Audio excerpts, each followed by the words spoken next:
Bonjour et bonsoir en fonction de l'endroit où vous vous trouvez actuellement. Une fois de plus, nous allons pénétrer dans les sphères de la connaissance interdite. Comme dans l'accoutumée, nous allons aussi pénétrer dans les sphères de la révélation. Pour cela, nous allons aussi aborder un sujet qui concerne tout le monde, que tu crois, que tu ne crois pas, à la vie après la mort ou pas. Nous allons parler de l'origine des langues et des alphabets.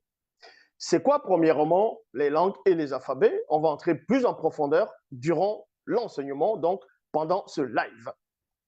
Quand vous parcourez un peu l'histoire du monde des civilisations, des empires qui ont vécu dans les temps d'autrefois, les temps jadis, vous avez appris qu'il y avait plusieurs formes de langue, de langage, d'écriture. On vous parlait de tablettes d'agile, tablettes de pierre, d'autres supports encore que certains n'ont pas encore réussi à non seulement trouver et à savoir que ces supports existaient sur d'autres formes d'écriture.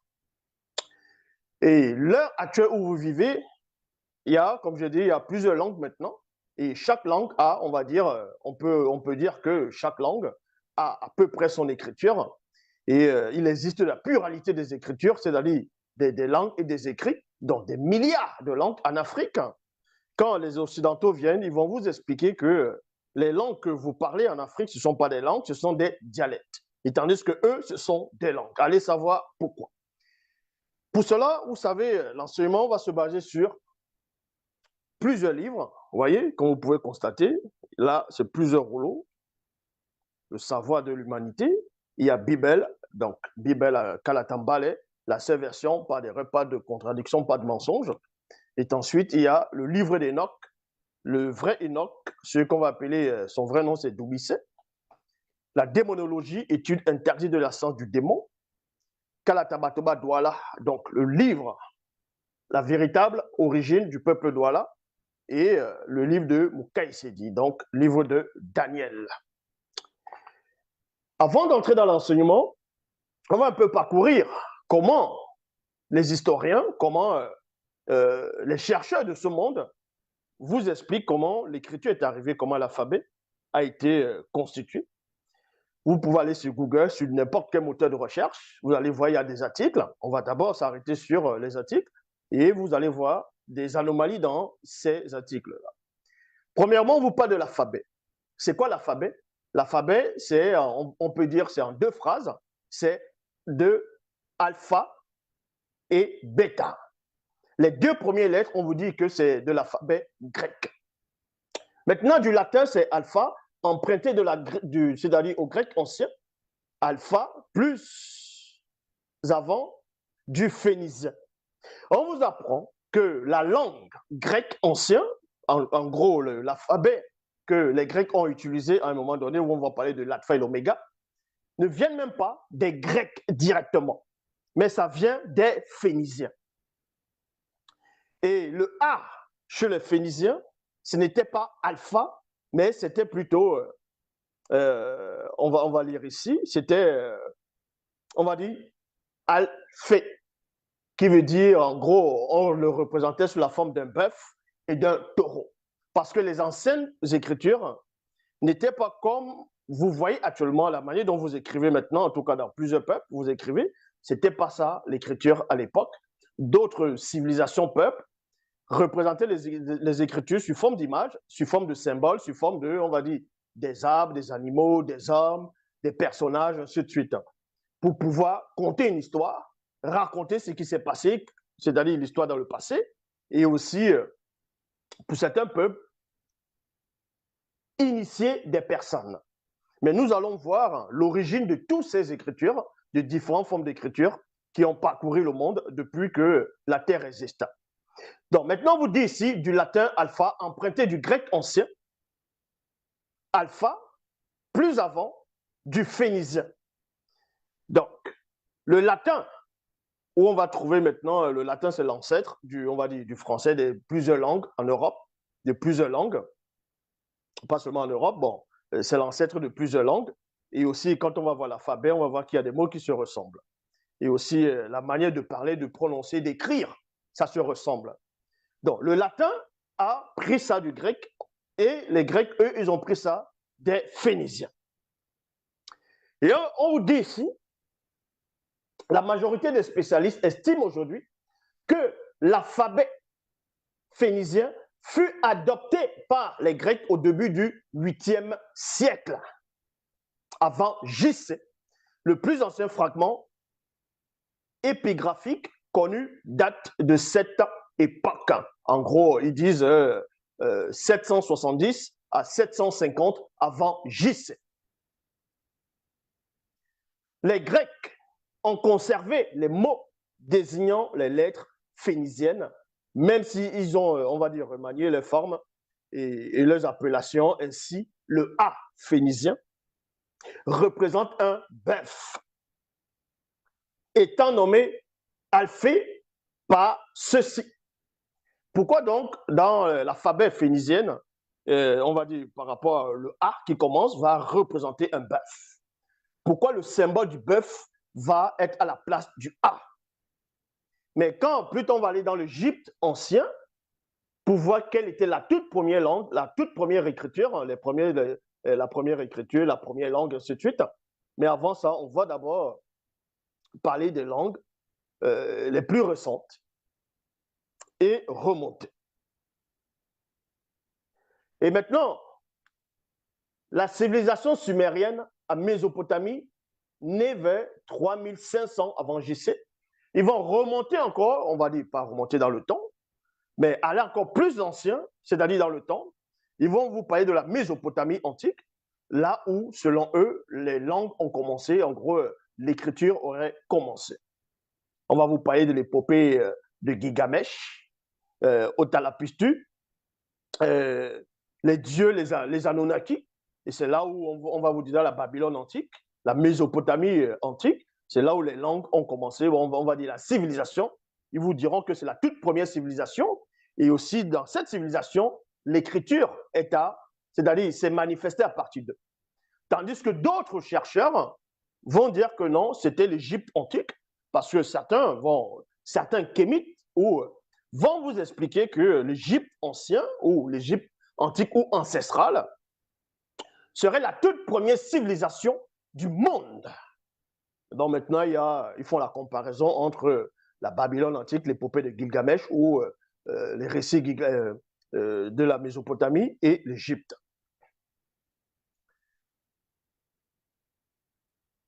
Donc, la civilisation sumérienne en Mésopotamie naît vers 3500 avant JC, selon les dates. La civilisation égyptienne naît à peu près en même temps. Donc, on vous dit que la civilisation égyptienne est née à peu près au même temps que la civilisation, on va dire, dans la Mésopotamie antique. Maintenant, on vous dit ici, la civilisation de l'Égypte antique prend forme autour de 3150 avant JC.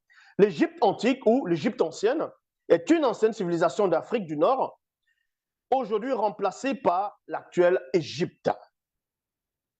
Et on vous dit ici, elle se forme vers 3150 avant JC et se développe pendant 3000 ans, sous la forme d'un empire, puis prend fin en 31 avant JC, lorsque l'Empire romain fait la conquête de l'Égypte. Donc là, c'est pour vous montrer que avant l'Égypte et avant, non seulement avant l'Égypte, et aussi avant la Babylone antique, il y avait déjà un système d'écriture. Il y avait des langues. Il y avait une notion de ce qu'eux vont appeler l'alphabet. Et ça, on va vous le démontrer. Mais c'était pour vous montrer que, selon eux, les plus anciennes langues ou la plus ancienne écriture viennent soit de la Mésopotamie antique, soit de l'Égypte. Donc, 3150 avant JC. Et quand vous parcourez aussi l'histoire de l'Afrique, on va vous parler par rapport aux dieux Orishas. En gros, les Yoruba, le peuple Yoruba, il y avait la divinité des Yoruba, il y avait les divinités. C'est ce qu'on appelle les Orishas. On vous apprend que dans cet article aussi, on vous dit qu'on pense que la croyance des Orishas se développe pas entre 500 et 300 avant JC. Et d'autres aussi, certains archéologues vous disent que ça remonte encore plus loin que 500 à 300. Et dans la mythologie Yoruba, il y avait des divinités qui portaient des noms comme, c'est-à-dire qui commençaient par J, on va dire Ja, Puta, qui est lié à Sango, d'autres vont dire Shengo, le dieu de la foudre, de la pluie du peuple Yoruba. C'est pour vous montrer que la lettre J, telle que vous imaginez que passons pas de Jésus, Jésus donc, J, Jésus, JC. D'autres vous diront que aussi la lettre J n'a pas existé à l'époque, n'était pas dans l'alphabet, n'était pas dans le peuple hébraïque. La lettre J, dont ce personnage de Jésus, le nom de Jésus ne doit pas être. Mais avant, selon l'histoire que eux, ils auraient plutôt dévoilé aux gens, selon la soi-disant, avant même la venue de Jésus, selon le Jésus qu'ils ont inventé, la lettre J a toujours existé dans différents peuples, bien avant l'Empire romain, bien avant les, on va dire, les faux juifs. La lettre J a toujours existé.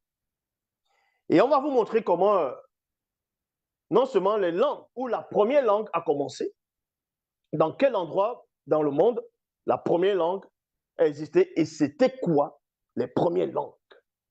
Non seulement les premières langues, les premiers écrits, c'était fait de quelle manière, c'était rédigé comment. Donc, ce que je venais de dire ici, c'était l'introduction, parce que là, ce sont les articles dans Google, vous pouvez regarder dans plusieurs moteurs de recherche. Mais avant cela, on ne peut parler des langues, des écrits, sans toutefois parler du fragment du continent. Là, c'est très important ce que je vais dire. Je répète, on ne peut parler de l'origine de l'écriture. Quand je dis l'écriture, pas forcément seulement l'écriture, l'inspiration divine, mais l'écriture telle qu'on connaît, l'ancêtre même de l'écriture, des mots, des phrases, la conjugaison, ainsi de suite, de l'alphabet, sans toutefois faire allusion à la dérive des fragments du continent. Pourquoi? Parce que selon les chercheurs, on vous dit que la dérive, les fragments, c'est-à-dire le supercontinent, aurait eu lieu il y a de cela 225 à 250 millions d'années. On appelait ça le supercontinent. Et 200 millions d'années débute la dérive. Ça veut dire que selon les dates, l'Égypte n'existait pas. Donc, la Mésopotamie n'existait pas. Il n'y avait pas encore de langue, on va dire, par rapport aux dates qu'ils ont données ici. Mais on va vous démontrer ici qu'il y avait déjà, avant la dérive, donc bien longtemps avant les 200 ans où débute la dérive, selon les dates qu'ils vont donner, il y avait déjà la civilisation, il y avait des empires, il y avait des dynasties, il y avait le système d'écriture, il y avait des langues, ce que vous avez appelé la grammaire, la géographie, toutes ces choses-là, en Afrique ancestrale. On va commencer dans le livre Kalata Doumbissé. Dans le livre d'Enoch, la vraie version, dans le chapitre 1, verset 1 à 2, il est dit ici, au cours des années antédiluviennes, ça veut dire avant, on va dire, le déluge, la grande inondation. Dans un point déterminé, dans Wassé Mutonga, c'est-à-dire Afrique centrale, bien avant la dérive des fragments du continent. Bien avant la dérive des fragments du continent ici, verset 2, moi, Doumbissé, matérialisation de l'achèvement pour l'immortalité, fils de Siba, passage pour l'ouverture connue, et petit-fils de Obéa, ouverture pour le mystère de la grande purificatrice. Ça veut dire quoi ici? Ça veut dire bien des siècles, des années, des centaines, des milliers d'années avant le déluge, il y avait déjà une vie en Afrique, il y avait la civilisation, l'Égypte n'existait pas encore. Pour tous ces adeptes de l'Égypte, les égyptologues, ceux qui viennent dire Kémit, qui sont fiers en disant que c'est la première civilisation, à cette époque où Doumbissé vivait, l'Égypte n'existait pas encore. Ce que vous allez appeler les Hébreux n'existait pas encore. Ce que vous allez nommer la Mésopotamie, les Babyloniens, n'existait pas encore. Les autres bouts de terre n'existaient pas. L'Amérique n'existait pas. L'Océanie n'existait pas. L'Europe n'existait pas. Et l'Asie non plus n'existait pas à cette époque-là. C'était un seul continent, un seul bloc. Et il n'y avait que l'homme noir sur la terre. Parce que l'homme noir est la civilisation. C'est lui qui a porté la civilisation. Il a porté l'écriture. Il a porté le savoir, la connaissance, les mathématiques, tout. C'est l'homme noir qui est à l'origine de toutes ces choses-là qui existent.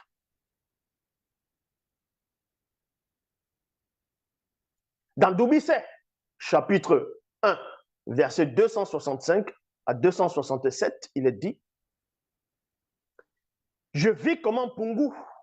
Ça veut dire qu'à une époque, Doubicet va sortir de son corps. C'est-à-dire physiquement, il sort de son corps.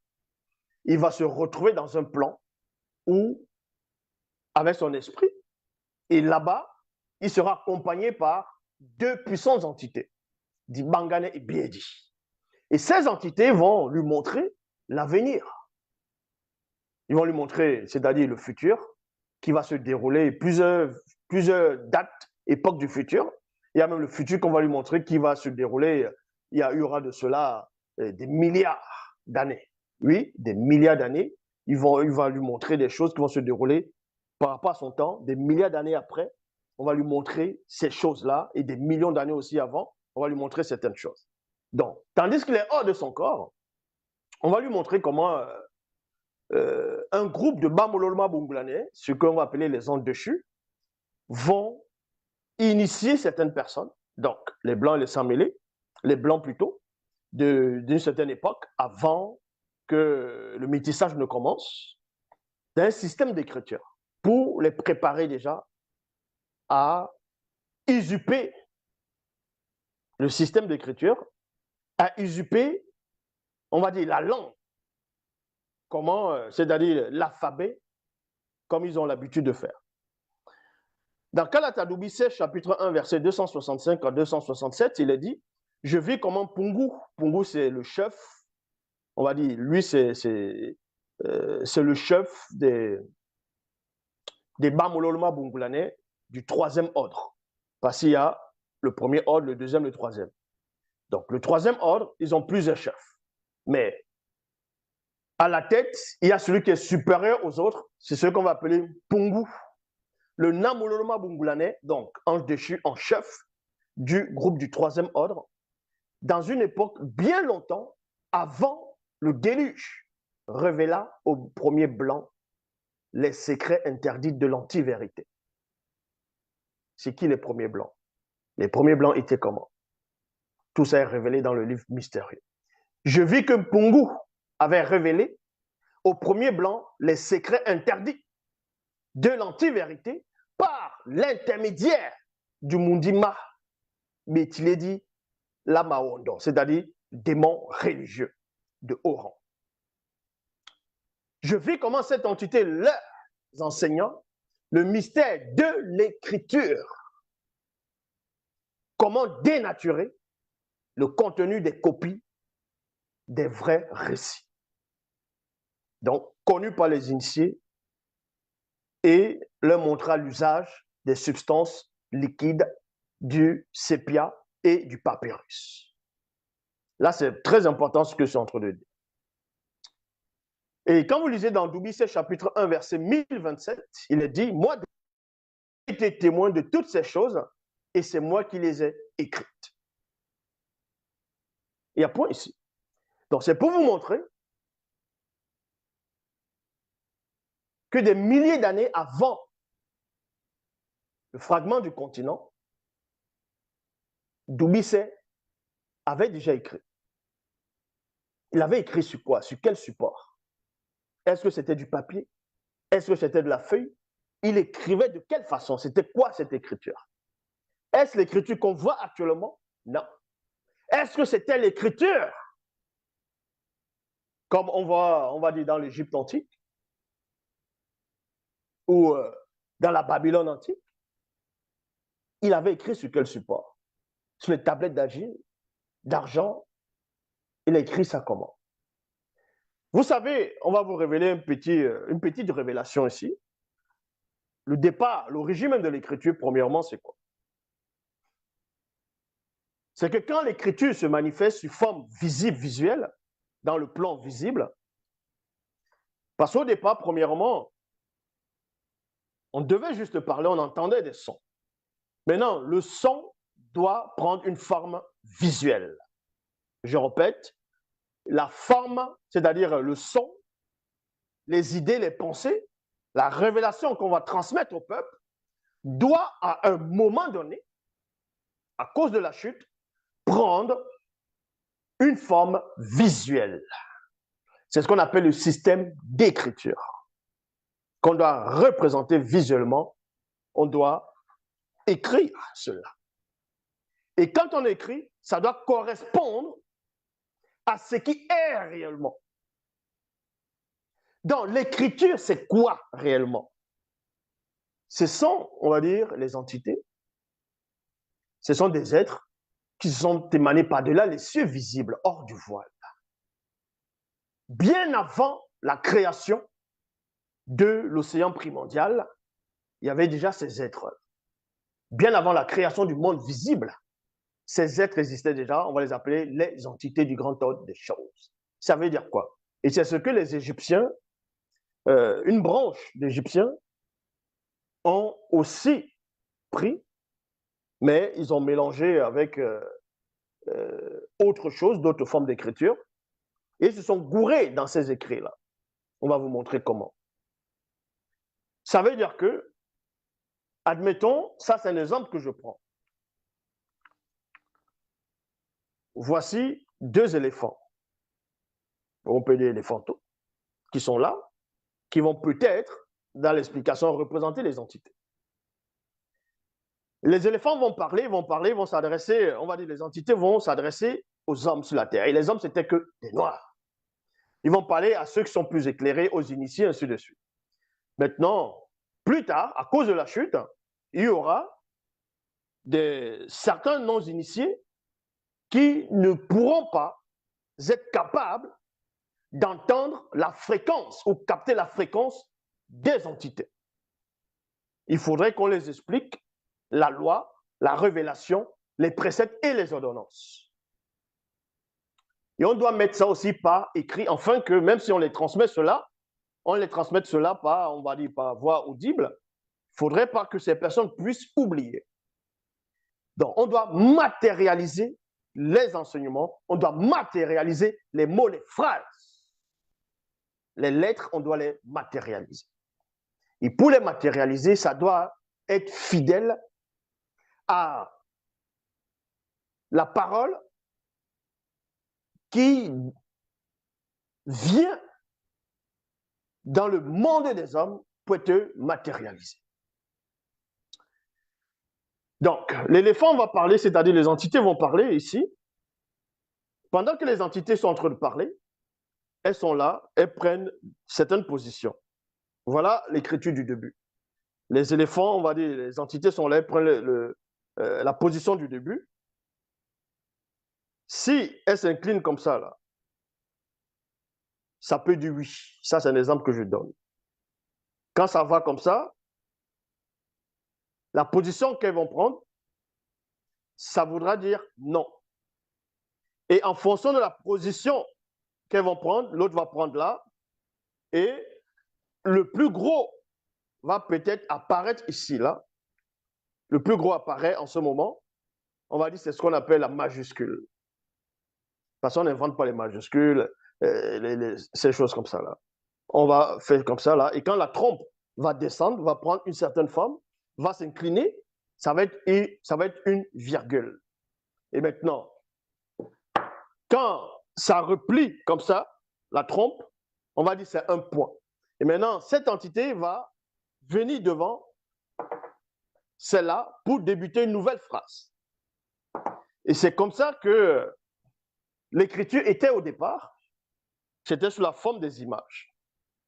Mais il fallait les initier pour décrypter, pour, on va dire, pénétrer plutôt ce système d'écriture, pour comprendre le symbole. Et c'est ce qu'ils ont récupéré dans l'Égypte antique, mais sauf qu'ils se sont gourés. Parce que la première lettre, on va dire, de l'alphabet égyptien, on va dire le A égyptien, c'est la tête d'un oiseau, en fonction de... C'est un oiseau, pas forcément la tête d'un oiseau, mais c'est un oiseau. Et vous voyez que ça ne tient pas. On va vous expliquer ces choses-là. Mais dans Origine, chapitre 11, verset 16, avant d'aller dans Origine 11, 16, pour montrer comment les autres langues sont apparues, la loi, les entités, ce sont des lettres. Ce sont, on va dire, des mots, les positions, comment ils vont cheminer, comment ils vont se mouvoir, et comment ils vont se déplacer, là, comment ils vont se placer, les gestes qu'ils vont faire, ça c'est déjà l'écriture. Ce sont des écritures. Mais comme je dis, dans l'Égypte antique, et aussi même avant l'Égypte antique, certains peuples, noirs toujours, ils ont pris ce système d'écriture, mais ils ont été séduits par ce qu'on appelle les Bédjedje. Donc les démons qui vont prendre l'apparence une mauvaise apparence de certaines entités pour pouvoir séduire des personnes. Et c'est là que vous allez voir l'erreur. Mais avant cela, on va d'abord dans Origine, chapitre 11, verset 16. Il est dit de la langue Sawa, qui est le Douala, qui est la langue originelle, Moutat dit extirpa un fragment de son essence afin de manifester de nouvelles langues. Je répète, dans Origine 11, verset 16. Là, c'est quand on a fracassé la face du continent pour qu'il y ait plusieurs blocs de terre, parce qu'il y avait dans de nouvelles races sur la terre. Donc, il fallait manifester des autres langues. Vous pouvez même lire dans le livre de la Genèse, chapitre 11, on vous dit, verset 1, toute la terre avait les mêmes mots et le même langage, et voilà, utiliser les mêmes mots, les mêmes langages. Donc, dans le verset 16, on vous dit ici, de la langue Sawa, Douala ancien, qui est la langue originelle, Moutatedi extirpa un fragment de son essence afin de manifester de nouvelles langues. Donc, la langue du début qu'on utilisait, c'est la langue Douala ancien. Mais sauf que, quand on écrivait le Douala ancien, par rapport à ceux, on va dire les initiés, de la haute fréquence, parce qu'il y a plusieurs langues, et il y a plusieurs écritures. Il y a l'écriture d'au-delà de la haute fréquence, il y a l'écriture de la haute fréquence, il y a l'écriture de la basse fréquence, il y a l'écriture de la faible fréquence, ainsi de suite. Quelqu'un qu'on va appeler comme Moto. Ce qu'on va appeler Moto, donc le premier homme, d'autres vont l'appeler Adam, mais on sait qu'Adam n'a pas existé. Le premier, c'est Moto, c'était un noir. Moto a écrit son histoire. Il a rédigé l'histoire du début de la création. Et il oublie ça aussi des milliers d'années après, lui aussi, voilà. Mais Moto a bien rédigé l'histoire. Et d'autres vont dire que la Genèse a été écrite par Moïse, et d'autres disent Abraham. Non, c'est Moto qui a d'abord écrit l'histoire, qui a écrit l'histoire de la création, comment ça a commencé. C'est lui l'auteur du début de la Genèse, Moto, le tout premier homme. Mais il n'a pas écrit cela avec un stylo ou avec une plume. Il a utilisé un autre support dont lui-même il révèle dans le livre mystérieux, on ne va pas tout dire ici. Moto, lui, il connaissait l'écriture, donc quand plus tard il va écrire, sur quel que soit le support et la manière dont il va écrire, lui sait déjà ce qu'il est en train d'écrire. Il va représenter les entités, et quand on voit l'alignement des entités, c'est un enseignement qu'on est en train de voir, exactement comme les étoiles. On va scruter les étoiles, entre lire les étoiles, la manière dont c'est positionné. Si tu étais initié, tu sauras ce qu'elles sont en train de dire. Tu sauras que c'est une phrase. C'est une phrase, d'autres vont voir la constellation, d'autres vont voir un lion derrière, d'autres vont voir la constellation de la grande ours. vont expliquer que derrière la constellation de la Grande Ourse, c'est-à-dire l'ours qu'on voit, c'est une entité en forme d'ours qu'on voit. C'est-à-dire, on va voir les étoiles, mais sauf que cette entité en forme d'ours va parler, parce qu'elle est aussi gardienne de la conscience cosmique. Elle va t'expliquer comment l'univers, ce qui compose l'univers, et les multivers. C'est cette entité que tu vas voir sous forme de plusieurs étoiles, mais la clarté maintenant de ces étoiles, c'est-à-dire la lumière que les étoiles vont diffuser, vous allez voir autre chose. C'est ce qu'on appelle la révélation. J'espère que je ne suis pas allé, je ne vais pas trop. Je sais que l'enseignement d'aujourd'hui, c'est un peu. C'est pas comme d'habitude, parce que Satan, le maudit, m'a bobé le mauvais esprit. Lui-même, il ne veut pas que je dévoile certaines choses. Mais néanmoins, on vous apprend, dans Kalatabatoba Douala, le début de la création, comment ça se passe. Dans Kalatabatoba Douala, chapitre 1, verset 25 à 26, il est dit, lors du cheminement de ces 7 entités du début de la création, en gros, ces entités, il y eut des bruits et des voix ineffables qui devinrent bien plus tard audibles. Donc, premièrement, au début de la création, l'Oba, par la manifestation de sa volonté, va manifester, donc va créer le Mangamba. C'est ce qu'on appelle l'océan primordial, l'océan primitif. L'océan primordial, l'océan primitif. Ces masses d'eau, dont nulle part dans le livre de la Genèse, il est dit que Dieu a créé cette eau-là. Mais on vous dit néanmoins, l'Esprit de Dieu se mouvait au-dessus des eaux. Doubisset, il va voir, on va l'expliquer, qu'au début de la création, il y avait 7 entités qui cheminaient au-dessus des eaux primitives, le Mangamba, avant que la planète Terre ne soit. Avant que les étoiles, les astres, bref, c'était de l'eau primitive, primordiale, l'océan primordial, qui était là. Et il y avait 7 entités du début de la création, selon ce que son explication ici. Ils ont commencé à cheminer sur cette eau-là. Et pendant que les entités cheminaient sur cette eau, il y avait des bruits, des voix ineffables qui n'est pas permis à un homme d'exprimer et aussi à traduire. Mais sauf que Doubisset étant un initié, et aussi Moto lui-même, il est le père des initiés dans le plan visible, on a permis néanmoins que, pour vous expliquer à peu près, c'était quoi ces sons-là.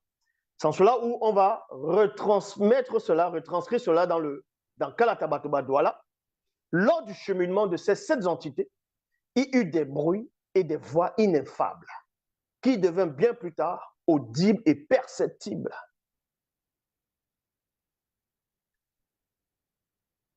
Et ces bruits et ces voix étaient le Douala. Donc, on vous apprend ici que le bruit que ces entités étaient en train de faire, le bruit, le cheminement, la voix qu'on entendait, à un moment donné, on a entendu ça, c'était audible et c'était clair. C'était le Douala ancien. Non point le Douala que certains vont parler maintenant, non. Mais c'était le Douala d'au-delà de la haute fréquence. C'était le Douala ancien. C'est pour ça qu'on vous dit ici, dès cet instant, la manifestation de la volonté de Tété se fit entendre par son verbe en Douala. Que la lumière, c'est-à-dire moyer, soit manifestée dans le visible. Et le visible, c'est Ménéné. Ménéné. Ça veut dire quoi ici? Dans le verset 26 de Kalatabatoba Douala, du chapitre 1, on vous dit, dès cet instant, puisqu'on est en train de raconter quelque chose, le début de la création, voilà comment on vous explique comment l'écriture va prendre forme. Comment l'écriture va prendre forme. Quand on dit dès cet instant, il y a virgule. Ça veut dire que quand on rentre à l'origine, il y a l'entité des instants qui est là. C'est pour ça que bien plus tard, on va écrire dès cet instant.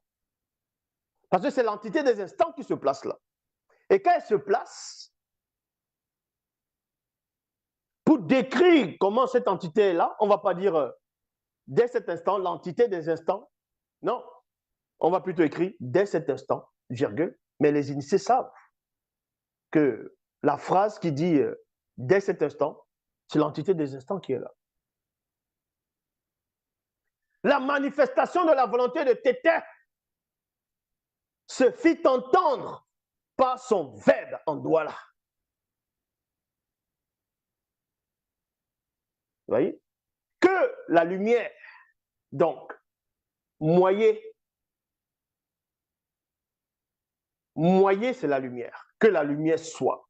C'est-à-dire qu'il y a une entité qui est en charge de la lumière du début, qui va se mettre en poste, qui va se placer là, pour que tu puisses être conscient que voici comment le début a commencé. Sinon, tu allais savoir que la création a débuté comment? Comment on a créé comment? S'il n'y avait pas des témoins, s'il n'y avait pas des gens, des personnes oculaires pour vous expliquer ces choses-là. On va aller tout doucement. Que la lumière soit. Donc, Mwenen, c'est la lumière qui doit apparaître. Parce que la lumière, on peut dire etonkan. Mais quand on dit ici que la lumière soit, le fait qu'on dise que la lumière soit, que la lumière soit, cette lettre-là, cette phrase-là, c'est une entité qu'on appelle Mwenen, puisqu'elle se manifeste, cette entité. Et c'est là où maintenant, elle va rendre témoignage qu'on crée maintenant, on manifeste la lumière, Mwenen. Parce que c'est Mwenen, en fait, qui est témoin, qui est là, cette entité est là. Elle va témoigner, donc Mwenen. Et elle, maintenant, elle est en charge de cette clarté-là. C'est pour ça qu'on dit ici, soit manifesté dans le visible. Ménéné. Ça veut dire quoi? Ça veut dire que quand l'aube n'a pas la manifestation de sa volonté, va déclarer par Yala que la lumière soit. Ça, c'est dans le secret. Aucun homme n'est encore là pour voir cela. C'est dans le secret. Et maintenant, il y a une autre entité qui va se manifester près de que la lumière soit, c'est-à-dire Mwenen. Et cette entité, on va l'appeler Ménéné. Donc, c'est ce qu'on dit, manifester dans le visible. C'est quelque chose qu'on va voir. Cette entité va se manifester pour que tu puisses voir cette lumière, afin que tu puisses être conscient de cette lumière-là. Et c'est ça l'écriture, c'est ça les mots, c'est ça les phrases. Est-ce que vous comprenez? Et son rayonnement fut l'esprit de la terre, Mundi, Mwawase.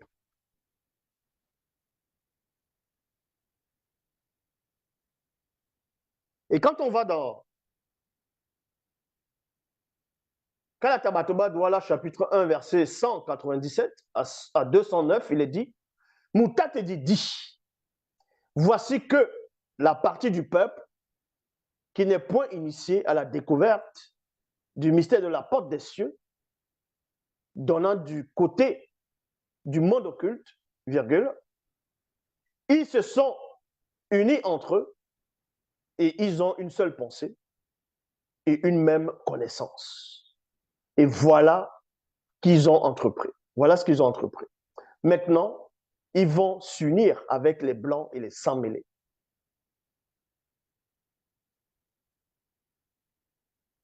Moundima Bekor qui s'est dit va mettre la confusion. Moundima Bekor qui s'est dit les frappa donc de démence et d'égarement d'esprit et ils cessèrent d'étendre leur empire. Et en ce même instant, voilà l'histoire qu'on vous raconte. Quand on dit maintenant, en ce même instant, en gros, ça veut dire quoi? À l'époque, en Afrique, autour d'un arbre, ou près d'un arbre, en dessous d'un arbre, on mettait le feu. Il y avait un sage, un papa, un ancien ou une maman qui racontait l'histoire. Audiblement, elle racontait. Parce qu'elle a reçu l'initiation de ses parents au fur et à mesure, elle racontait l'histoire.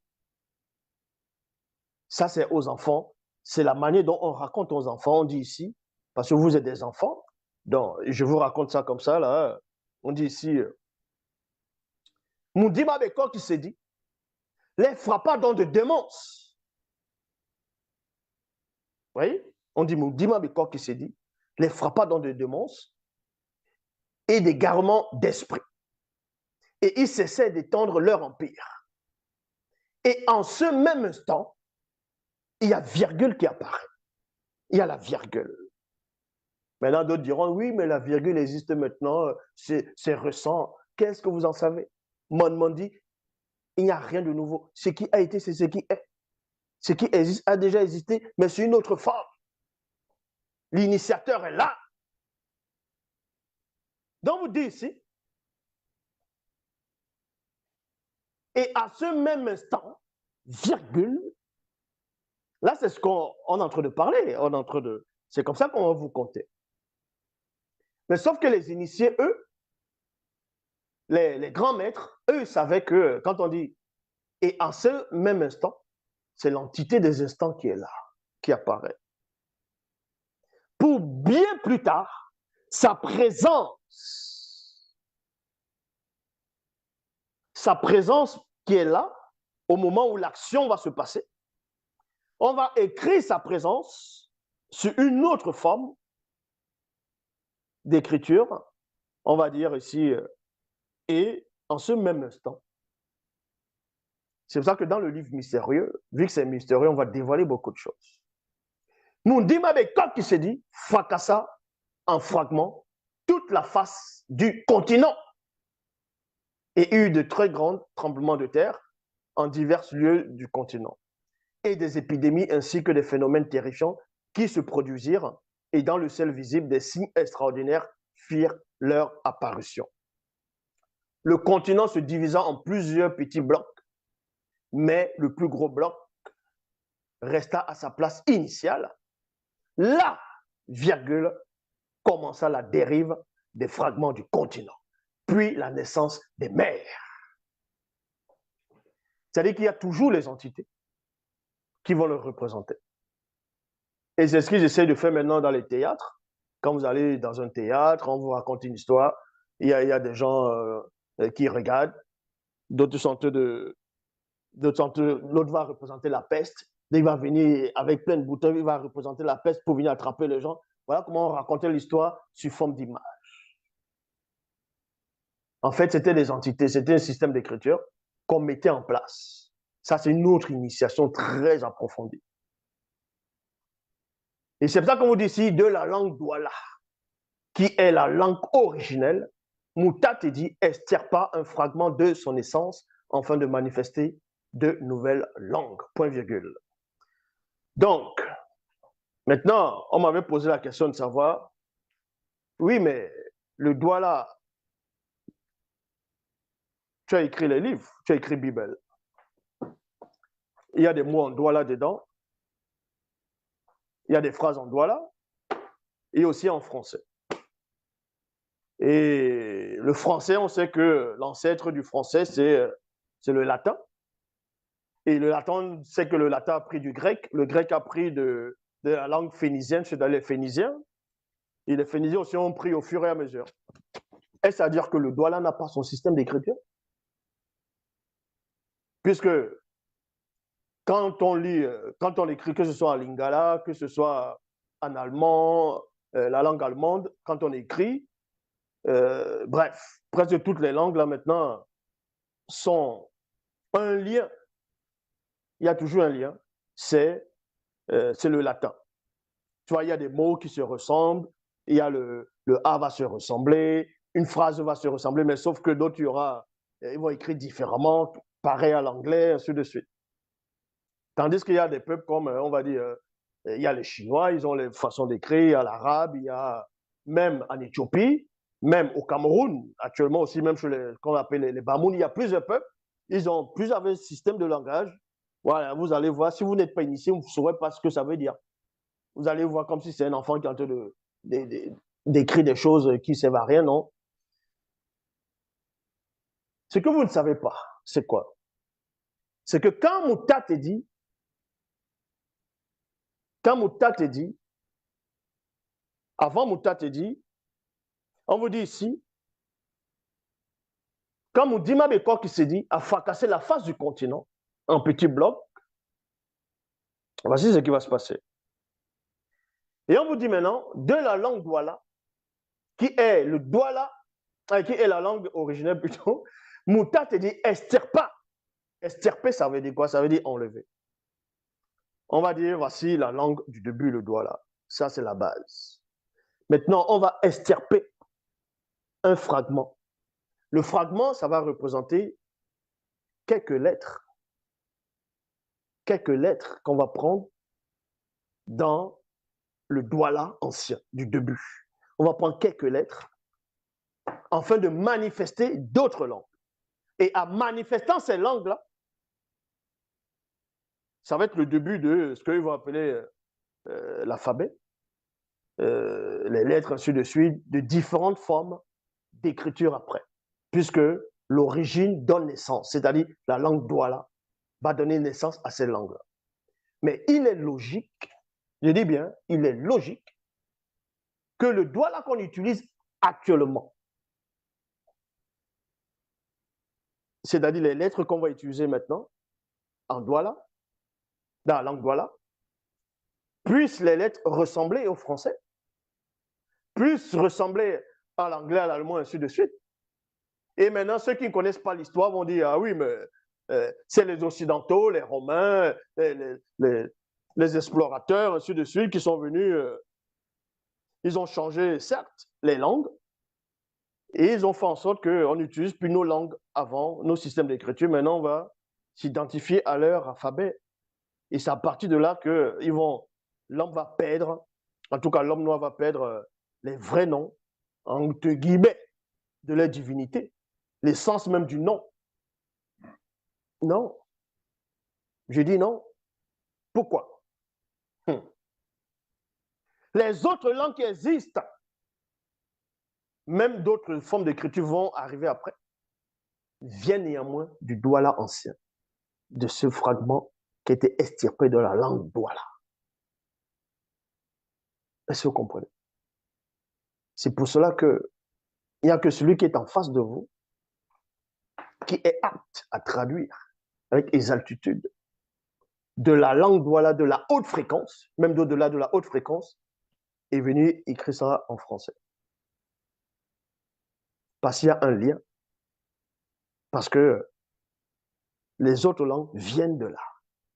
Que ce soit ce que les Égyptiens vont écrire, ça, on va arriver. Et si on vous dit ici, c'est dans cette grande partie du peuple Douala qui, dans la suite, devint plusieurs peuples et tribus noires. Vous savez, il y a des fois des gens qui n'ont pas de connaissances, qui font des débats. Ils vont parler de la spiritualité, ils vont parler de l'histoire, les civilisations, le début de l'humanité. D'autres diront que l'homme, le premier homme vient de l'Irak.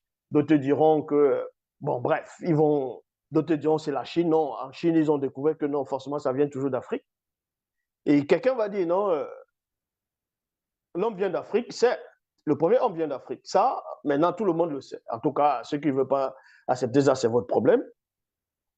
Mais un qui va peut-être dire, on va dire, je prends l'exemple tout simplement, quelqu'un qui va venir va dire, admettons que quelqu'un va venir va dire, le premier homme vient de Burkina Faso. En plein plateau, les gens vont éclater de rire. Les gens vont rire. Tu vas dire, le premier homme vient du Cameroun, les gens vont rire, vont éclater de rire. Parce que dans leur conscience collective, dans les têtes à eux, on les a fait comprendre que rien de bon ne peut venir d'Afrique, c'est-à-dire que ce soit du Cameroun, c'est un pays que vous pouvez nommer. Puisqu'on a déjà habitué, on a conditionné les gens déjà à accepter que le premier homme, tout ce qui s'est passé, la civilisation, vient d'Europe ou vient de l'Irak, ainsi de suite, et qu'ils auraient découvert par rapport aux fouilles archéologiques, et ils auraient découvert des preuves. Et si toi tu dis, ah, ça vient du Cameroun, les gens vont rire, ils vont dire, bah, attends, le Cameroun, puisque ceux-là même qui sont camerounais vont rire, puisqu'ils ne connaissent pas l'histoire de leur pays. Ils pensent qu'au départ, c'était le Cameroun. On parle d'une terre, on parle d'un lieu, d'un endroit. On ne parle pas du Cameroun, le mot Cameroun, que ce Portugais est venu donner, qui veut dire, on va dire, la rivière des crevettes. Non. On parle de ce territoire dont vous ne connaissez même pas l'histoire.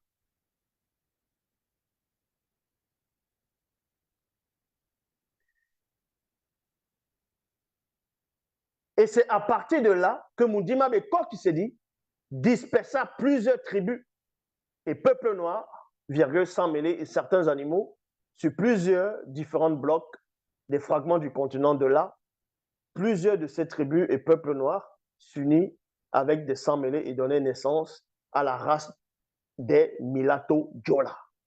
Entre parenthèses, les Indiens. C'est ce qu'on appelle les Indiens d'Amérique. C'était les Indiens d'Amérique. Ça n'a rien à voir, on va vous parler de l'homme néandertal, l'australopithèque, l'homo habilis, homo erectus, que tel, il y a une évolution, d'autres ont commencé à immigrer, ils sont arrivés en Europe, et ils étaient dans des grottes. Et pendant des siècles, ils sont restés dans des grottes, et ils ont changé de couleur, parce qu'il faisait froid. Arrêtez de délirer. Tout ce qu'on vous explique sur l'immigration, sur le début du monde est faux. Je dis bien est faux. Ils donnent que des suppositions. On a découvert, et ils vont dire on a découvert la toute première, premier homme sur la terre, c'est Lucie. D'autres diront c'est Lucie. Mais vous n'avez jamais posé la question de savoir, ces gens qui disent qu'ils ont découvert tel squelette, le tout premier homme, dans tel endroit. On a découvert un homme adulte, son squelette. Mais cet homme-là, il n'avait pas de maman.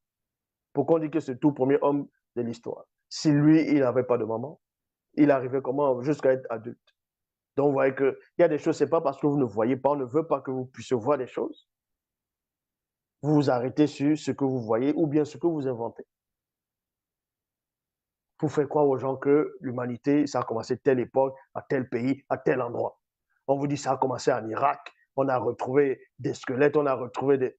L'Irak n'existait pas à cette époque. L'Europe n'existait pas, l'Océanie n'existait pas, l'Amérique n'existait pas, l'Asie n'existait pas, c'était que l'Afrique. Donc tous les récits ont commencé en Afrique. L'histoire a commencé en Afrique. On vous parle de la Babylone antique, on vous parle de l'Irak. La Babylone antique, c'est en Afrique ancestrale. Et c'est écrit dans Bible. Maintenant, il y a des gens qui vont poser la question, où sont les preuves scientifiques ou archéologiques, les preuves scientifiques archéologiques de Bible? Mais ça c'est les preuves. Ça dépasse toutes les preuves archéologiques ou scientifiques. Vous voulez encore quelles preuves? Tout ce que je dis, vous pouvez les vérifier. Vous voulez quelles preuves? Les preuves que des gens à une époque sont venus, ils ont écrit des torchons sur les tablettes de pierre. Et ils ont mis ça comme ça, là. Et des siècles après, vous vous retrouvez, vous dites, ah, vu que c'est ancien, ça veut dire que voici la vérité. Ah.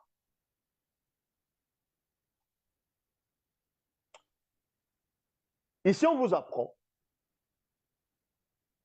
comment les autres races sont arrivées.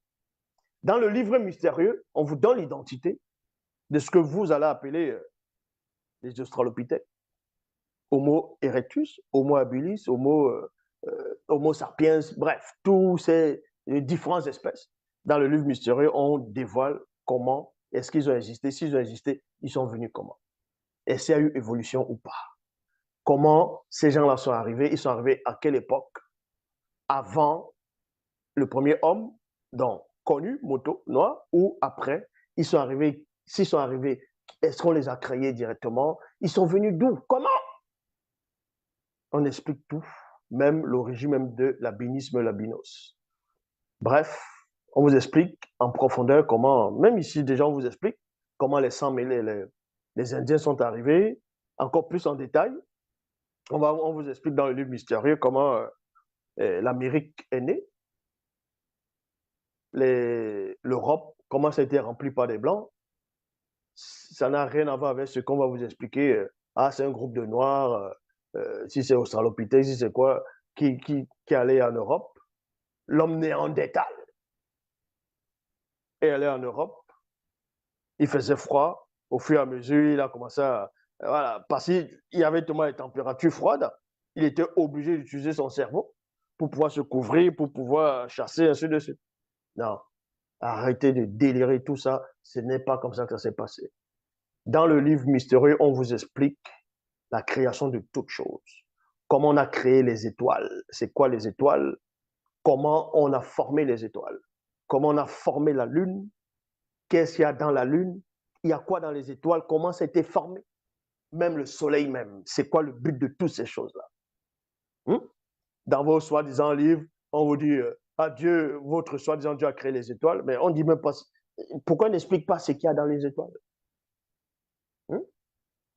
D'autres, on va dire il y a le gaz, mais ce gaz-là vient d'où? Ça vient d'où? Toute chose a une origine. Quand on parle de tel gaz, de tel, le noyau du Soleil,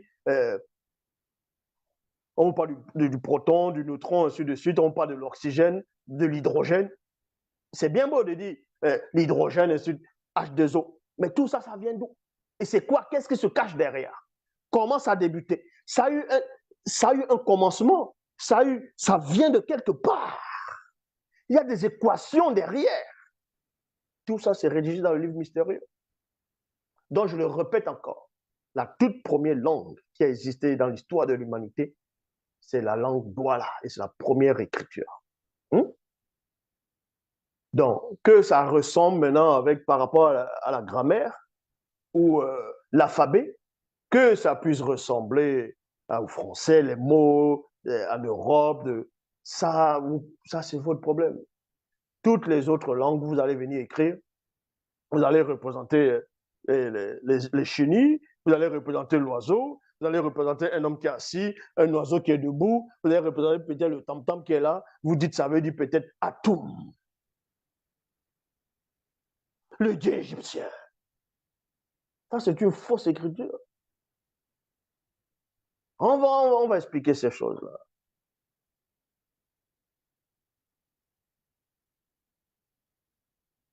Autant de Koudoumane qui est le vrai Christ, donc Jock savait qui est le vrai Christ aussi, il y avait déjà un groupe de sociétés secrètes, dans de blancs, qui complotaient déjà aussi. Ils vont dévoiler comment ils vont faire. Dans Koudoumane 30, verset 5, dans les complots, ils disent pour ça, nous devons modifier leur écrit. On doit modifier leur écrit et prophétie en changeant les noms, les couleurs, ainsi que les mots, langue, lieu de naissance. Comment ils arrivent à changer les choses? C'est-à-dire, on sait que c'est le monde occulte qui inspire les gens pour changer. Quand vous voyez peut-être dans les Anglais ou l'anglais, la langue anglaise, ou l'écriture, quand vous écrivez en anglais, il n'y a pas des accents, ainsi de suite. Mais en français, on retrouve des accents. Pourquoi dans l'anglais, on ne va pas retrouver les accents, mais en français, on va retrouver les accents. Dans la langue douala, on va retrouver les accents. Même dans la langue, on va dire, les Allemands, il y a aussi des accents qu'on va retrouver qui ressemblent plus, on va dire, à la langue douala par rapport aux accents, les positionnements, tout ça. Est-ce à dire que parce que l'anglais n'a pas des accents et que le français a l'accent et que c'est pas bon? Parce qu'il y a des mots, quand tu veux écrire en français, tu ne mets pas les accents, ça fait faute. Maintenant, si tu es habitué avec le clavier anglais, c'est-à-dire quand tu es aux États-Unis, tu es habitué, il n'y a pas le clavier, il n'y a pas d'accent, tu vas écrire, ça va faire des fautes. En tout cas, il y a des mots qui vont, ça va faire des fautes directement. C'est de ça dont il est question ici. C'est de ça qu'il est question ici. On vous dit dans Coudemané 30, verset 5, pour ça, nous devons modifier leur écrit. Nous devons modifier leur écrit. Nous devons modifier leur écrit. Ça veut dire que là, c'est écrit Kalatambale. Vous voyez comment c'est écrit Kalatambale?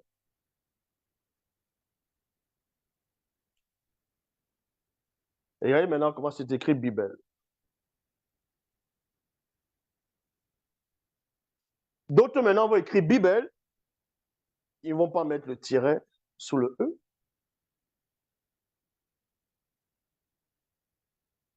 Ni accent sur le E. Et d'autres vont lire Bible. Mais dans le sens caché, ça ne donne plus, ce n'est plus la même chose. Ça veut dire photo maintenant.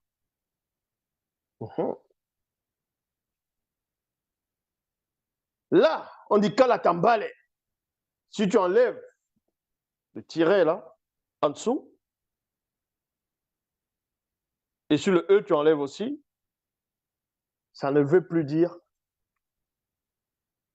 plutôt là, le Kalatambale, si tu enlèves le E, c'est-à-dire le tiret sur le E, le Kalatambale, c'est-à-dire Mbale, ça ne veut plus dire Mbale. Ça ne veut plus dire Mbale, il y a déjà une anomalie. Il y a l'anomalie. Comment on va décrire cela? Admettons, voici Bible. Vous voyez? Voici Bible qui est là. Le B, c'est une entité qui se place. Le I, c'est une entité, et maintenant le point. Parce que dans le I, il faut le point. C'est pour cela que, de fois, on va permettre qu'il y ait le I majuscule, mais sans mettre le point. Ça, c'est ce qu'on va un peu accepter après on va dire, qu'on pourra accepter avec la majuscule. Mais quand c'est plus la majuscule, tu mets le I, tu fais juste un trait, tu ne mets pas le I, la personne ne saura pas ce que tu es en train de dire. Maintenant, il y a d'autres I, c'est comme ça, là, et d'autres vont faire le I comme ça. Vous voyez, comme c'est marqué Bible, regardez le I comment c'est.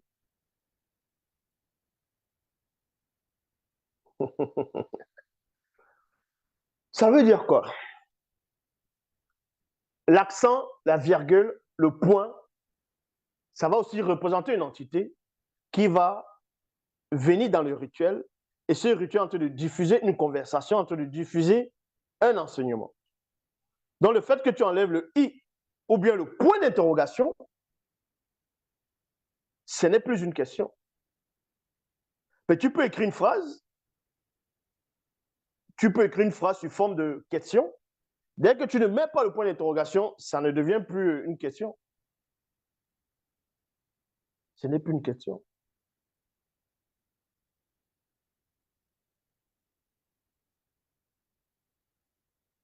Et c'est l'erreur que les Égyptiens ont commise. Pourquoi?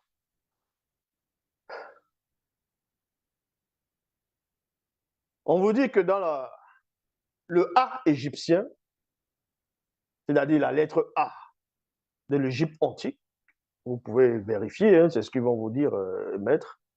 La lettre A de l'Égypte antique va représenter un oiseau.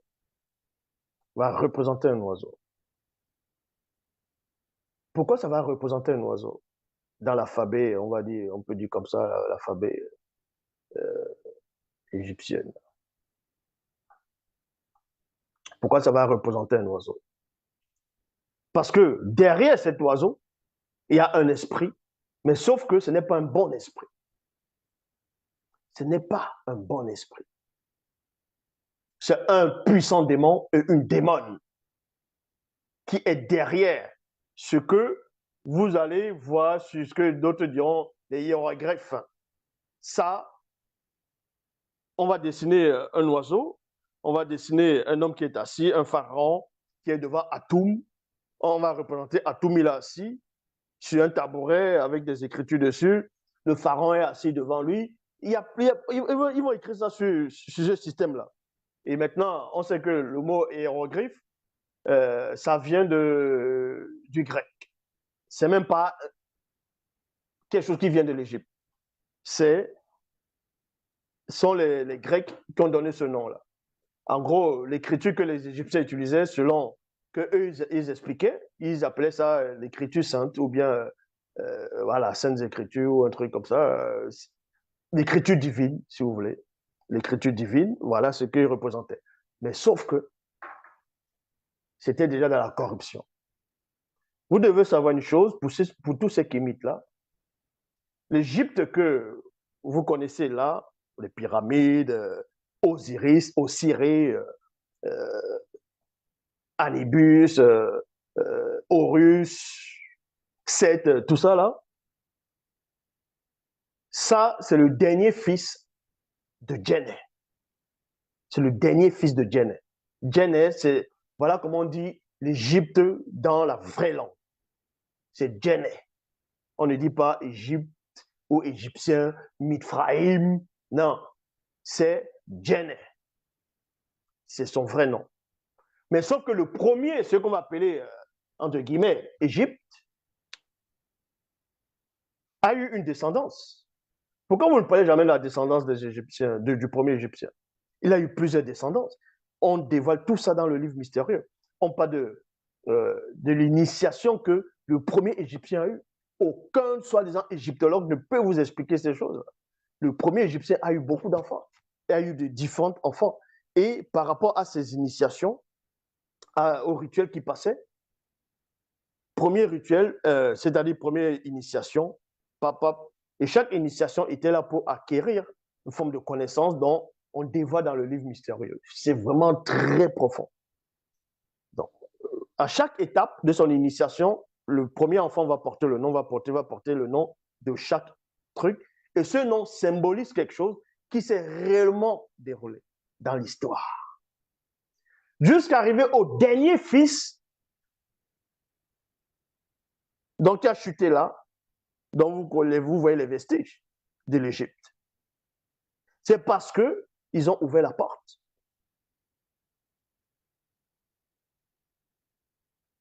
aux faux dieux, bon, ce que vous appelez Dieu, aux fausses divinités, à ceux qui se prenaient pour des entités. Et on les a séduits. C'est pour ça que leur empire a chuté.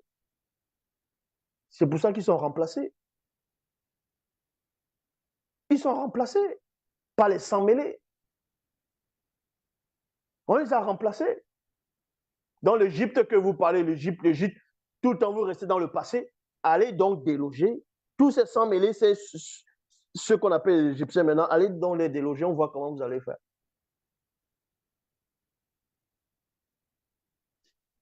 Donc, ici, on va parler des 77 commandements de Bolan Pom, plutôt Pom, c'est qu'on va appeler Mat. Nous devons l'appeler Mat, la déesse de la justice, sagesse, et tout ça là. Quand vous allez même au Cameroun, dans les cabinets d'avocats, vous allez trouver les posters, ils vont représenter la déesse Mat. C'est pour ça que des fois, ils sont corrompus, là, ces avocats et trucs de. Bon, la déesse Mat, c'est qui la déesse Mat?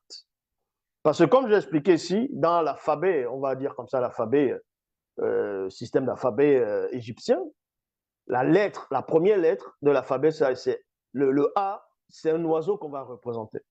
Tandis que d'autres vont représenter Atum. Atum, le nom d'Atum, bon, on va écrire Atum, ça on traduit en français, Atum, mais le nom Atum, dans cette époque, ça va être sous forme d'image. Ça va être un oiseau qu'on va représenter, ça va être un homme qui est assis, ça peut représenter, on va dire, Atum lui-même qui est assis. Atum va s'asseoir. Vous pouvez vérifier, hein, vous tapez Atum. Vous tapez Atoum, on va vous montrer, on va vous traduire, on va dire son nom en hiéroglyphe. C'est un homme qui est assis façon pharaon qui est assis. Après, il y a un oiseau au milieu. Après, il y a voilà, d'autres. Et on dit ça, c'est son nom dans l'Égypte ancien par rapport à leur écrit. Mais ça, c'était déjà la séduction. Pourquoi l'oiseau va commencer dans la lettre, la première lettre chez les Égyptiens? Les Égyptiens, le dernier fils du premier Égyptien. Le dernier fils du premier Égyptien, c'est ceux-là qui ont bâti les pyramides. Ceux-là qui étaient les derniers à bâtir les pyramides.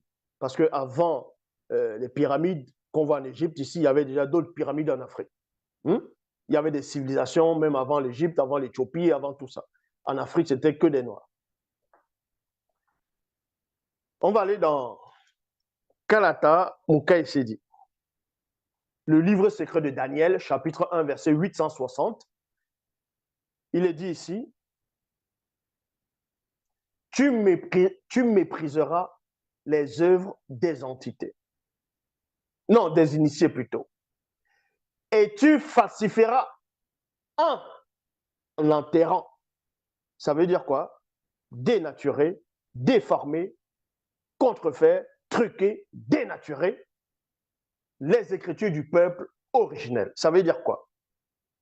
Les Égyptiens qui sont éteints, c'est-à-dire dans leur empire, qui ont, selon l'histoire, ils avaient une grande, ils avaient un grand savoir, une grande connaissance, tout ça là.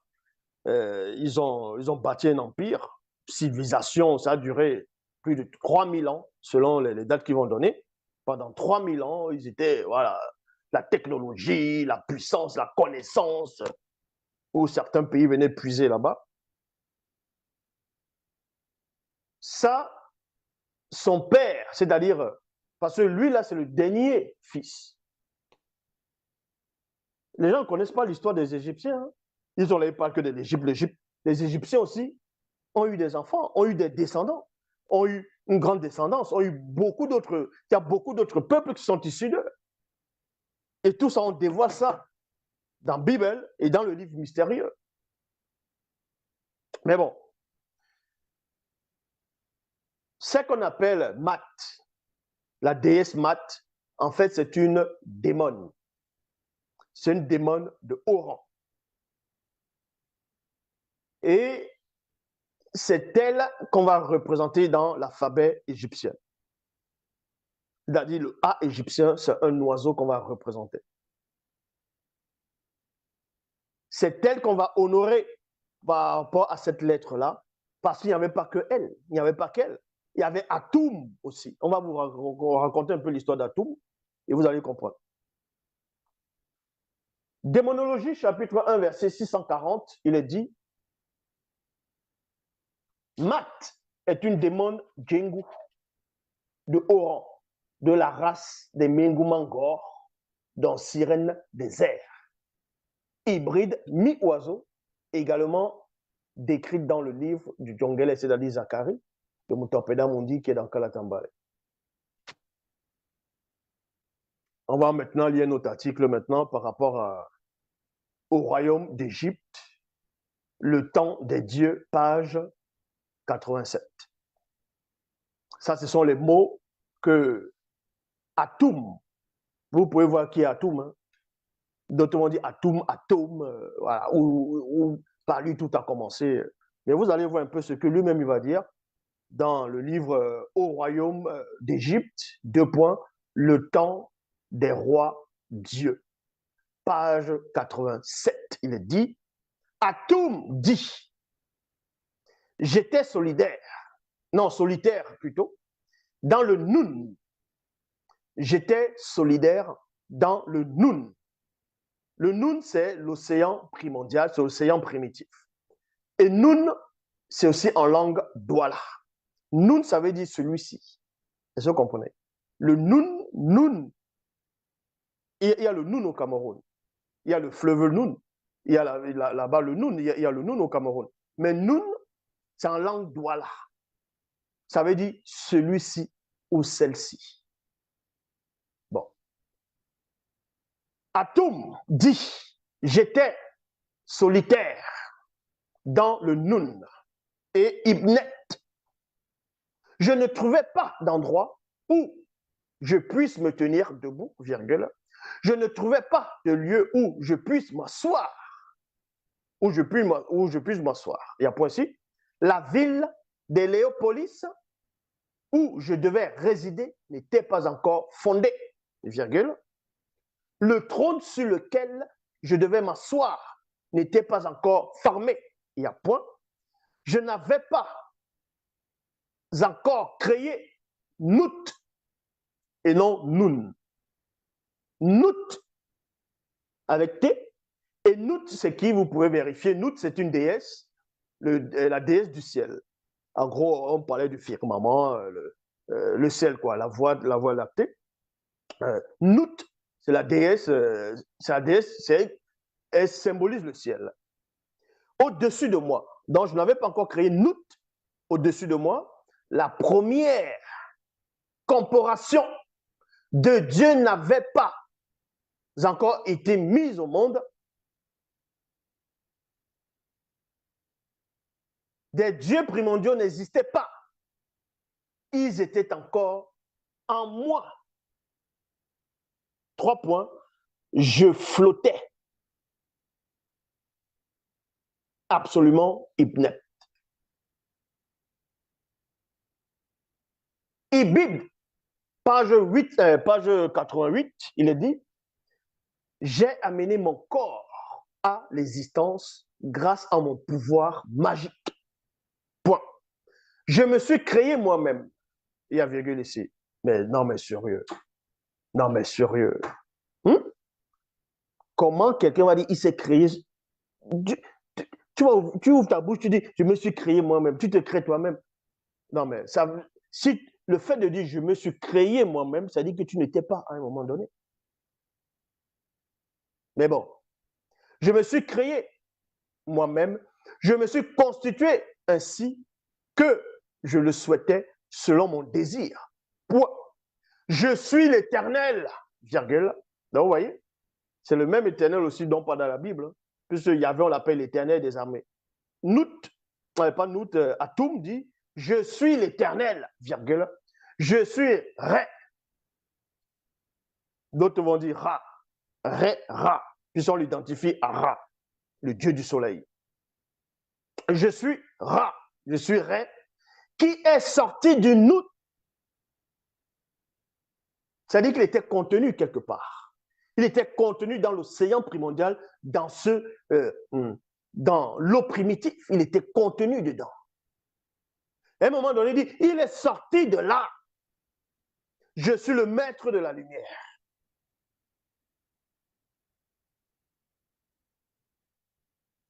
On va d'abord aller dans Démonologie, chapitre 1, verset 36, pour vous dévoiler qui est ce Nout, non, qui est ce Atum, en même temps Ra. On dit Ra, Ré ou Ré est un démon Djengu, de haut rang de la race des Mengu Mangor, c'est-à-dire sirènes des eaux, hybride mi-oiseau.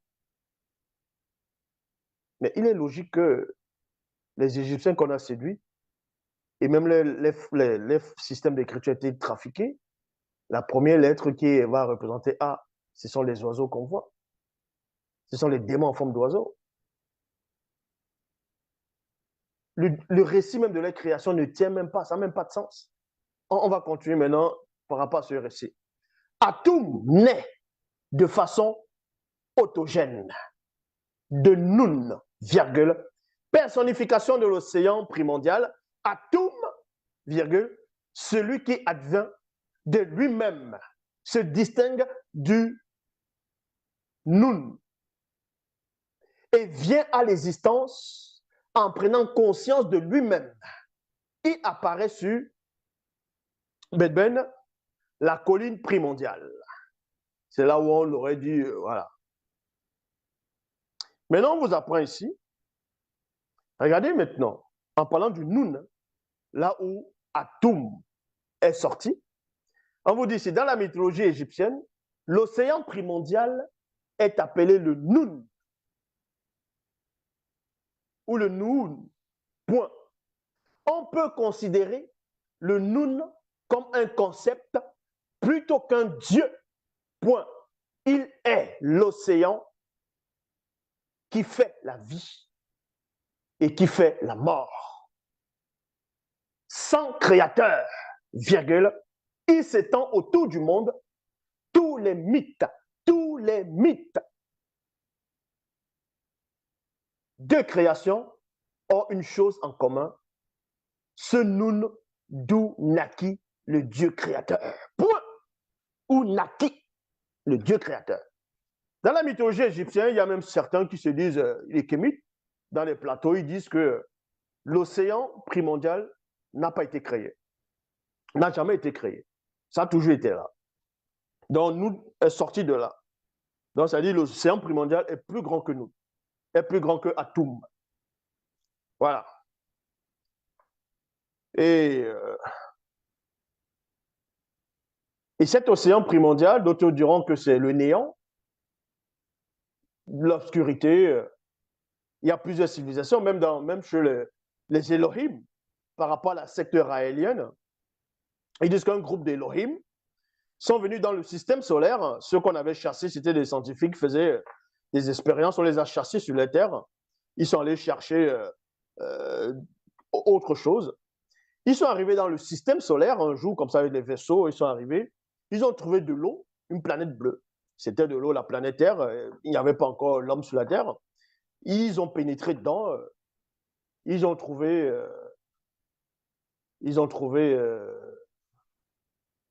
l'eau. Et là-bas, ils ont fait des expériences avec leur ADN, les gènes, tout ça là. Ils ont créé la vie dans l'eau. Ils ont créé des primates. Et ils sont repartis. Des siècles après, ils sont revenus. Et ils étaient dans les mois, ils étaient dans la consternation. Ils se sont rendus compte que, waouh, les primates, les êtres qu'on a créés, les primates là, regarde comment ils ont évolué. Ils ont évolué. En gros, c'est les hommes qu'on voyait, les belles femmes, tout ça. Et maintenant, ils sont descendus, ils ont couché avec ces femmes-là. Exactement comme le récit de la Genèse, ils vont prendre les fils de Dieu, dire que les filles des hommes étaient belles. Ils ont pris pour femmes parmi tous ces qu'elles choisissent. Verset 4. Les Elohim étaient sur la terre en ces temps-là, dans deux versets, les géants. D'après que les fils de Dieu furent vénérer les filles des hommes et que les filles eurent donné des enfants. Dans deux versets, les Elohim. Les fils des Elohim. Presque dans tous les récits dans le monde, par rapport à l'histoire de la création, on vous parle d'un océan primordial. Au départ, après, un Dieu est sorti de là. Et puis, il a commencé à créer. D'autres, un Dieu s'est masturbé. Sa semence, son sperme est sorti, ça a créé. Dans la mythologie grecque, c'est encore... c'est du n'importe quoi. Le récit de la création. Mais bon. Même dans les Bibles actuelles classiques, dans la Bible actuelle classique, dans le début de la Genèse, il n'est nullement dit que Dieu, Yahvé, Adonai, Jéhovah, Elohim a créé l'eau du début. Ce n'est pas écrit. Ce n'est pas écrit. Il est dit au commencement, Dieu créa. Donc Dieu est au commencement, quoi. Donc Dieu est au commencement. Il n'est pas avant le commencement, mais bon. Au commencement, Dieu, Yahvé, Adonai, Jéhovah, Elohim, dans Genèse 1, créa les cieux et la terre. La terre était informe et vide. Il y avait l'obscurité à la surface de l'abîme. Et l'Esprit de Dieu se mouvait au-dessus des eaux. Mais cette eau-là vient d'où? Cette eau, c'était l'océan primordial. C'est le récit des... Ça, c'est un récit sumérien, ça.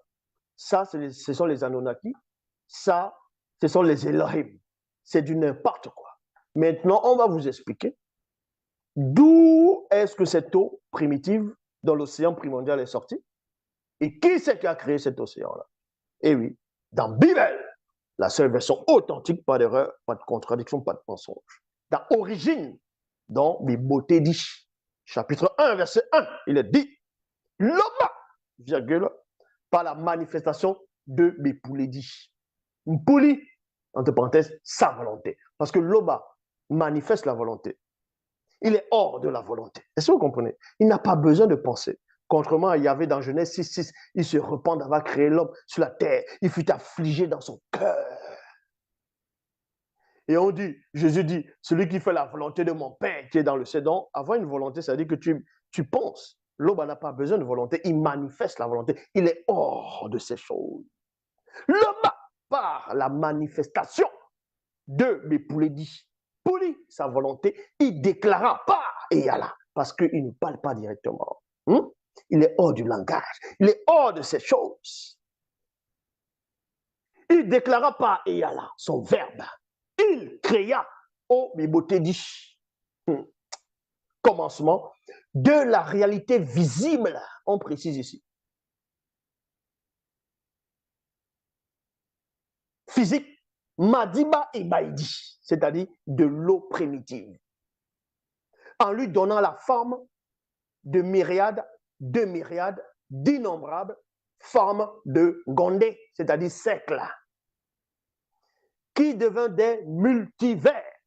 Donc, on explique ici que l'eau n'a pas la manifestation de sa volonté, va manifester, va créer l'eau primitive dans l'océan primordial.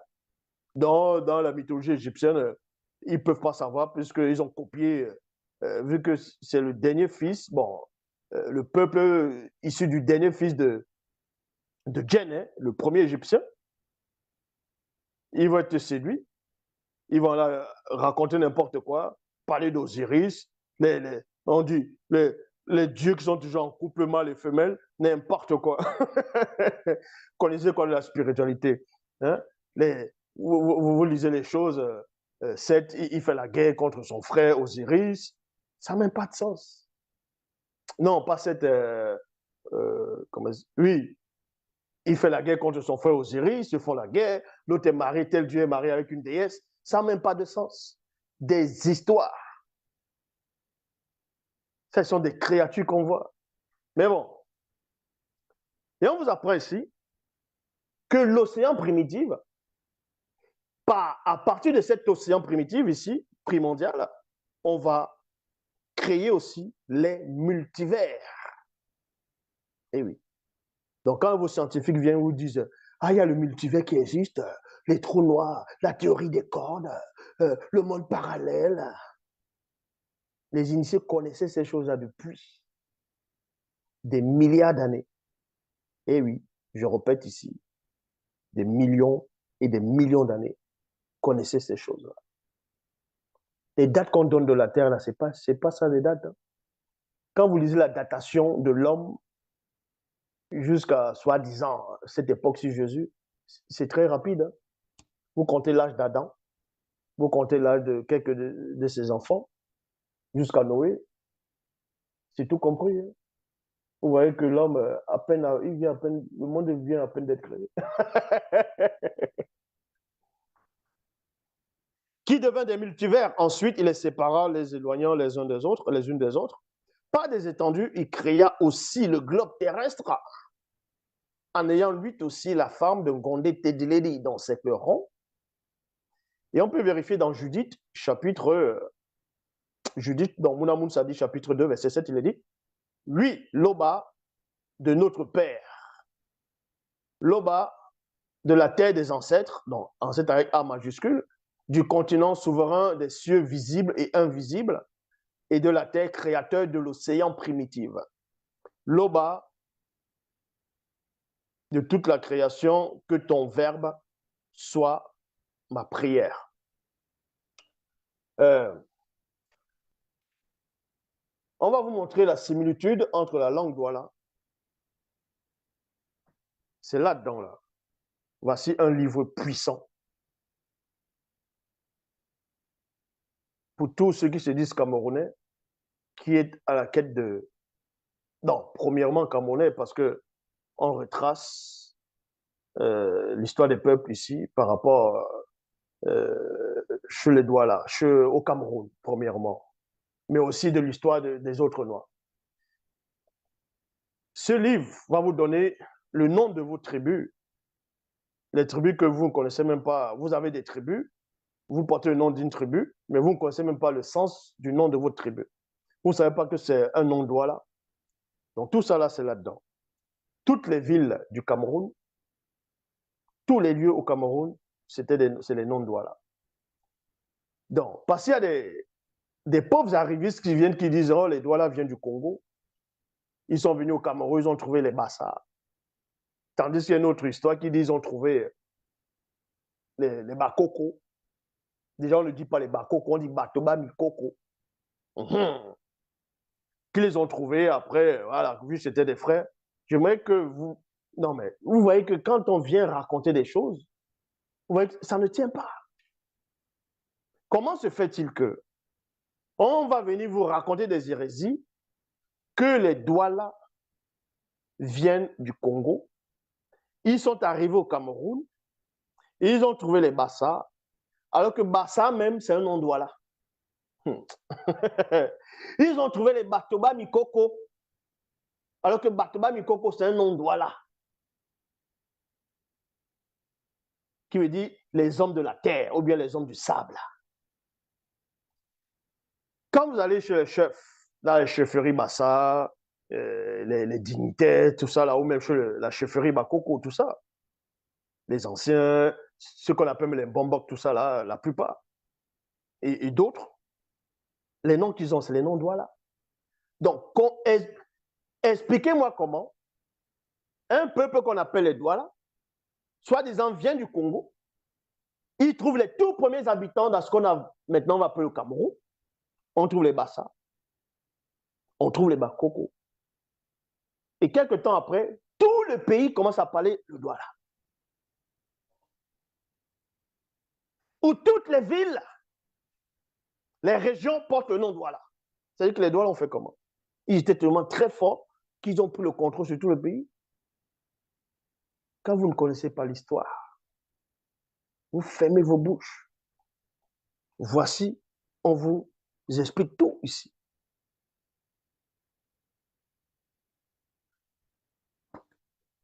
À l'ouest, on va dire les Bamileke, à l'ouest, il y a une ville là-bas, on appelle Bana.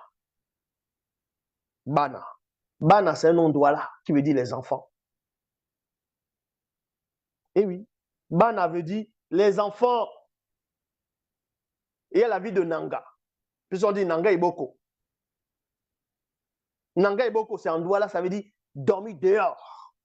C'est ça que les enfants qui dorment à la rue, ils appellent les Nanga Iboko. La ville qu'on appelle Ebolova,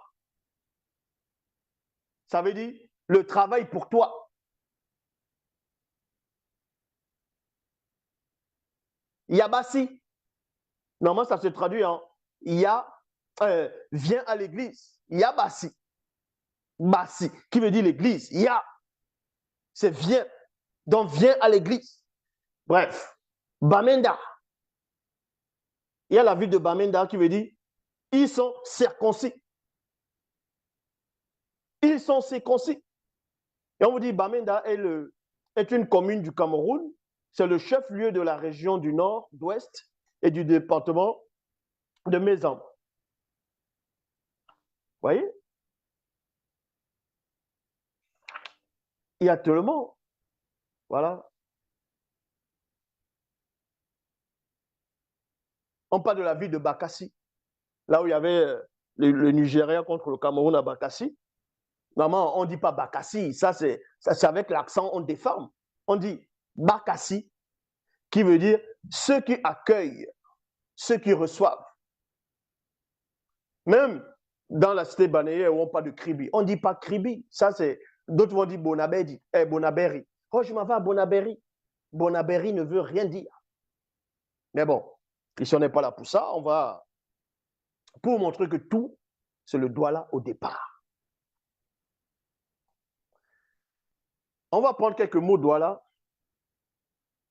quelques appellations dans la langue Douala et comparer, faire la comparaison avec l'Égypte ancien pour voir la similitude. L'Égypte ancien. On va prendre le Douala ancien et l'Égypte ancien. Pour dire la douleur. Ouais, quand tu as la douleur, tu as mal, la douleur. En Douala, on dit cesser. À Douala, on dit cesser. Dans l'Égypte ancien, on dit cessez-nous. Cessez-nous.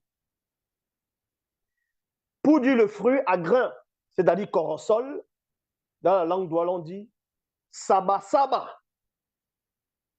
Saba Saba. Dans la langue égyptienne, on dit Saba Saba. Sab Saba. Où sont les Kémites là? Est-ce que vos langues ressemblent à l'Égypte? Pour dire carboniser, en douala, on dit Kamse. Et on sait que les Noirs, c'est Kam. Kemed, Che en Égypte. Et pour dire bœuf ou taureau, en douala, on dit Nyaka. Nyaka. Dans l'Égypte ancien, c'est Neka. Soleil levant, en douala, c'est Etume. Etum. Dans l'Égypte, le dieu soleil Ra, c'est Atum. Pour dire serviteur, dans la langue douala, on dit Bakom. Dans la langue égyptienne ancienne, c'est Bakou. Déjà, c'est pour vous dire ici,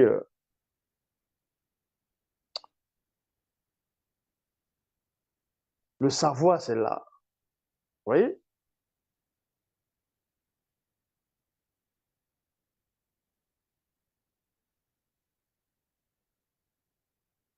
L'histoire de l'humanité, de l'après-vie, de tout. Donc, la toute première langue dans l'histoire de la création, que ce soit pas écrit, c'est la langue douala. Et c'est à partir de là que les autres peuples sont émanés. Les Congolais, toutes les autres tribus du peuple ont un ancêtre en commun. Ont un ancêtre commun, c'est Moto, le tout premier homme. C'est pour ça qu'il y a des langues qui sont même plus proches du douala. Il y a le lingala, il y a le malimba, qu'on va trouver un peu. Il y a aussi d'autres langues comme ça qu'on retrouve, ce qu'eux vont appeler le kribi, certains autochtones. Mais ici, on n'est pas entre le pays du Cameroun, je ferai une vidéo à part par rapport à ça. Mais c'est pour vous dire que la seule connaissance est en face de vous. Peu importe ce que vous allez dire, vous allez trouver vos tablettes d'Agile, trouver tout, hein, en disant que Babylone, les Babyloniens, c'était des Noirs. À la Mésopotamie antique, c'est en Afrique ancestrale, c'était des Noirs. Les Cananéens, c'est des Noirs. Les Philistins, c'était des Noirs. Et on connaît tous les noms dans la langue originelle. Dans le livre mystérieux, on vous parle de tout le parcours initiatique de l'Égyptien, de l'Égypte, jusqu'à ce comment l'Égypte est arrivée à tomber là. N'importe quoi. L'Oba, c'est encore glorifié.